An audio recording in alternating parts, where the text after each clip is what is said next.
McLaughlin saying we will follow the president's direction. So is that the new guidance this hour, that we will not see these workplace raids, if you will? Look, like everything else, presidents prioritizing public safety threats and national security threats. When it comes to work sites, we prioritize those operations too. Many places where we target the work site enforcement operations, it has to do with forced labor trafficking, sex trafficking, and criminal investigations where they're funding, they're not paying taxes, there's tax evasion, or they're funding cartel activity. So we prioritize worksite investigations too. Worksite investigations are going nowhere. We'll prioritize them like we do everything else. But worksite enforcement operations, it's a tenet of what we're doing. It's important what we're doing. We'll continue those. You know, Tom, I do want to ask about the morale of ICE agents. You know, I've given a lot of thought to the doxing that's gone on, the pictures that were put up in LA of some of these ICE agents with the contact information for them. And I just think, you know, I have kids too. I have a third on the way.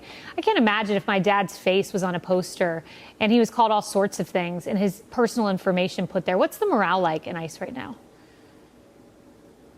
Look, the morale is high. I mean, you know, agents are used to being attacked. I mean, it's a strange world where those who enforce law are the bad guys and those who break the law are the good guys. But yeah, they're getting doxxed. I'm getting doxxed. My family gets doxxed. They get doxxed. But here's what, every attack on an ICE officer, when you attack an ICE officer, you're attacking 20,000 of them because the camaraderie in ICE is tight. So when they double down, we triple down. So men and women at ICE are going to keep standing up. They're going to keep doing the job. They're working for the greatest president in my lifetime. People are going to say what they want about President Trump, his success on the border. We've got the most secure border in the history of the nation today.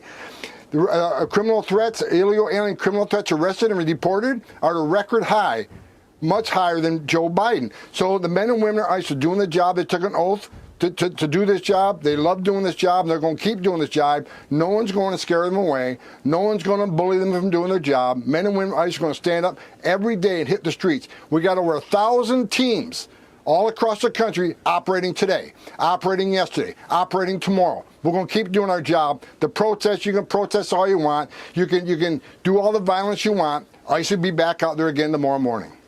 You know, Tom, you mentioned, and, you know, I don't want to make this personal necessarily, but you've made this personal by saying you do this for people like Laken Riley. You do this for people like Rachel Moore, and you do this for young women who go out on runs and lose their lives when they shouldn't in senseless violence. But you just said you've been doxxed.